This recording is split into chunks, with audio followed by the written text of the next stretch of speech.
NCPയുടെ അധികാര ചുമതലകളൊക്കെ പിടിച്ചെടുക്കാൻ പല നേതാക്കളും വെമ്പൽ കൊണ്ടെങ്കിലും സുനേത്രയ്ക്കാണ് ഏറ്റവും കൂടുതൽ പോസിബിലിറ്റി എന്ന് തുറന്നടിച്ചുകൊണ്ട് അജിത് പവാറിന്റെ വിശ്വസ്തരായിട്ടുള്ള 57 MLA-മാരും അവർ ഒറ്റക്കെട്ടായി നിന്നു എന്ന് വേണം പറയാൻ. ഉപതെരഞ്ഞെടുപ്പിൽ അവർ 2.25 ലക്ഷത്തിലധികം വോട്ടിന്റെ മൃഗീയ ഭൂരിപക്ഷത്തോടെ, അതായത് പോള് ചെയ്തതിൽ 97% വോട്ട് നേടി ബാരാമതി എന്ന നിയമസഭാ മണ്ഡലം അവർ നിലനിർത്തി.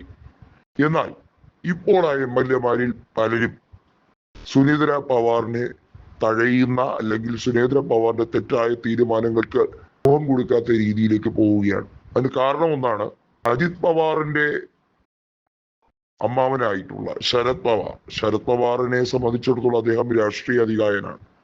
അദ്ദേഹത്തിന്റെ NCP വിഭാഗത്തെ കോൺഗ്രസിൽ ലയിപ്പിക്കാൻ പോകുന്നു എന്ന വാർത്തയാണ് ഈ MLA-മാരെ പോലും അസ്വസ്ഥരാക്കുന്നത്. തങ്ങളുടെ പാർട്ടിക്ക് അധികം നാൾ BJP-യുമായി കൂടെ നിന്നുകൊണ്ട് പോകാൻ കഴിയില്ല. ഷിൻഡെ വിഭാഗത്തിനെ പോലെ അല്ല തങ്ങളുടെ കാര്യം, കയ്യാലപ്പുറത്തെ തേങ്ങയുടെ അവസ്ഥയാണ് എന്ന തിരിച്ചറിവിലേക്ക് പാർട്ടി MLA-മാർ എത്തുകയാണ്. നമുക്കറിയാം 41 MLA-മാരാണ് സുനേത്ര പവാറിന്റെ പാർട്ടിക്കുള്ളത്. ഉപമുഖ്യമന്ത്രി സ്ഥാനം അജിത് പവാറിന് നൽകിയതിന്റെ തുടരവകാശം എന്ന രീതിയിൽ സുനേത്രയ്ക്ക് കൊടുക്കുന്നുണ്ടെങ്കിലും BJP അവരെ കാര്യമായി പരിഗണിക്കുന്നില്ല എന്ന് MLA-മാർക്ക് തന്നെ വളരെ വ്യക്തമായി അറിയാം. അജിത് പവാറിന് കിട്ടിയിരിക്കുന്ന ആധിപത്യവും അതുപോലെ തന്നെ അദ്ദേഹത്തിന് കൊടുത്തിരിക്കുന്ന പ്രാമുഖ്യമൊന്നും സുനേത്ര പവാറിന് കൊടുത്തിട്ടില്ല എന്നുള്ളതാണ് വാസ്തവം. അജിത് പവാർ BJP-യുമായി അടുക്കാനുണ്ടായ പ്രധാന കാരണം ഭയം കൊണ്ടാണ്. അദ്ദേഹം പല അഴിമതി കേസുകളുമായി ബന്ധപ്പെട്ട് ആകെ കുടുങ്ങിയിരുന്ന ഒരു വ്യക്തിയാണ്.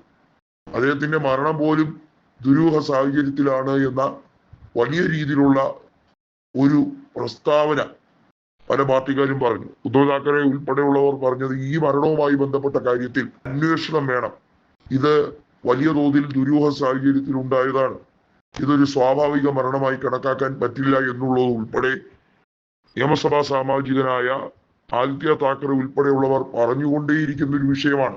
സുനേത്ര പവാർ അധികാരം കിട്ടിയതിനു ശേഷം, അതായത് MLA ആയി ഉപമുഖ്യമന്ത്രിയായി സത്യപ്രതിജ്ഞ ചെയ്തതിനു ശേഷം അജിത് പവാറിന്റെ വിഷയവുമായി ബന്ധപ്പെട്ട കാര്യത്തിൽ യാതൊരു പ്രതികരണവും നടത്തുന്നില്ല.